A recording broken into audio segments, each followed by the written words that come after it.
everyone, and welcome back. If this is your first time, I hope you'll stay.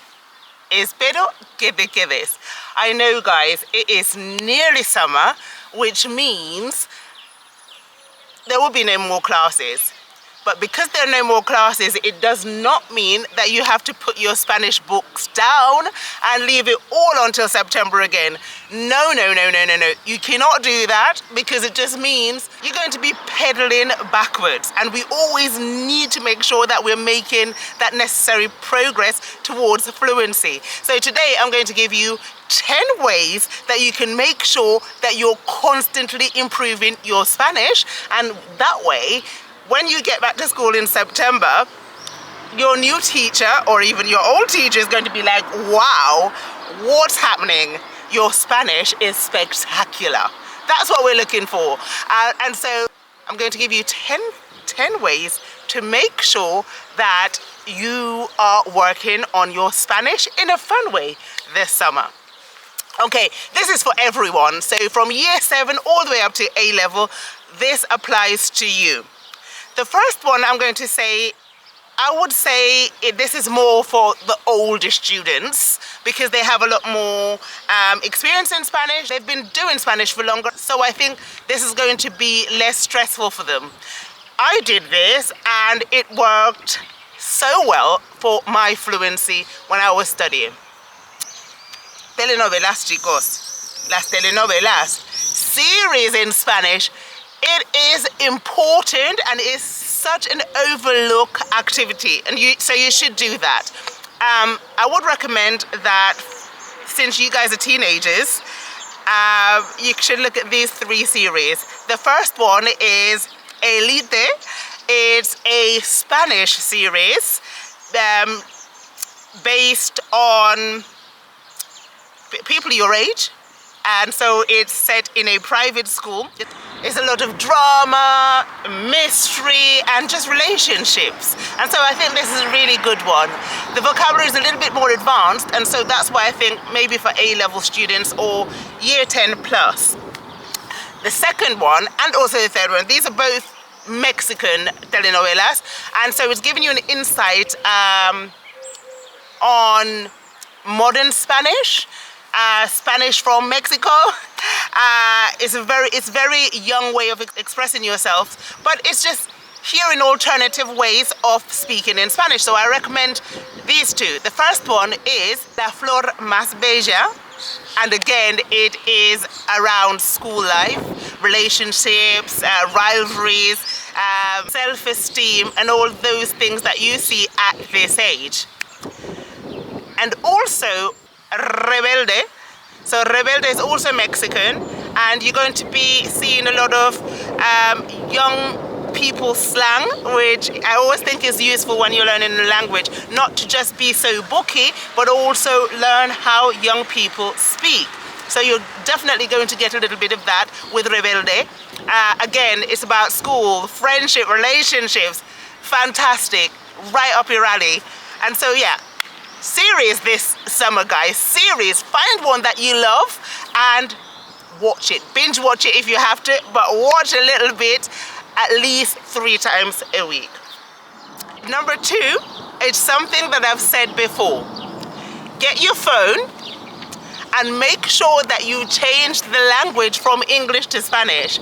It might seem like a really small thing, but you're actually learning a lot of new vocab, relevant vocab. So that's what you're doing this summer, changing your language from English to Spanish. It's easy, right? If you have not already done that, that's something that you definitely ought to be doing this summer. Right, number 3, and I love this idea. This idea never gets old. A Spanish diary, guys. Go to the pound shop, get a diary, and every single day you're going to write down something that you've done.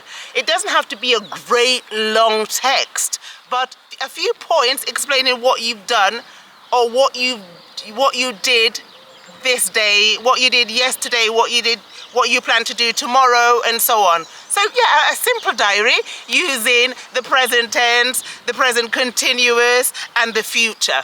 It's practice and it's easy. Don't get overwhelmed, don't get stressed about it, and Get your teacher then to look at the Spanish in September. I'm sure they won't have a problem with that at all. I love this idea. It is a brilliant idea, our diary. Okay, moving on to number 4, Juegos Online. So online games in Spanish, guys. There are so many. What apps are you using at school? Things like Kahoot, Word Wall, Quizlet, all of the ones you can think of. Play with them, okay? You can play and learn. That is the beauty of language learning. Love it. Now, number 5 is one that I particularly love, and it is fotógrafo or fotógrafa, okay? You're going to become a photographer. Oi, hello. This little doggy's just jumped up on me. It's all right. Hi, doggy. Hello. Hi. She's just invaded my... Hello. Hi. No pasa nada. That was a surprise. Okay. So as I was saying, okay, fotógrafo, ¿vale? What you're going to do every day is take a photo of something that you find interesting. It could be an animal, such as this little cutie pie. It could be someone doing something that you find a little bit peculiar.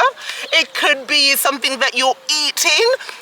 I don't know, a nice dish, whatever it is. Anything that you think, oh, this looks nice. I quite like the look of this. And then, this way you can practice your description skills. You're looking at lots of adjectives and they're very short sentences. It's not a lot, it's nice and easy, it is perfect. So you're going to be using nouns and adjectives and it's brilliant. So you're a photographer this summer. I'm sure you're going to get some really interesting photos. You can even post some of them if you like. Love it. So I think that's a really fun activity. Amazing. So number 6, you're going to get a small Spanish book, not a great big fat one like I did when I was your age and I got completely overwhelmed because I decided to read Cien Años de Soledad. Don't pick that. Pick a small book with not that many pages, and every day you read a page. And if you can do more, 2 pages. If you love reading, up to 5 pages. But every day you read a bit. If you don't want to spend a load of money on books, maybe it's a passage that you can get online. But read a little bit every day and then do a short summary about what you've learned just to make sure that you are digesting it all. Easy peasy, guys. Easy peasy. I only think of things that are going to make your lives that much easier. What can I say? I love you that much. I really do. Next one. So my phone has just run out of battery, so I had to move over to my phone. So as I was saying, find Spanish recipes, read them and make them. What a fun thing to do. Okay, so this next activity, I'm sure you've done it before because I think most Spanish teachers ask their students to do this. A short film review, both orally and written, okay? You're practicing both skills. Brilliant. Number 9, you're going to make up a short story in Spanish. Right? Think of character development and what the story is going to be all about. This can be a lot of fun for you. It doesn't have to be complicated, very simple, and you'll love it. Your last one that I think is a lot of fun, a 5 to 10 minute phone call with a classmate only in Spanish, and you're going to do that a couple times a week just to make sure that you're practicing your Spanish. That is it.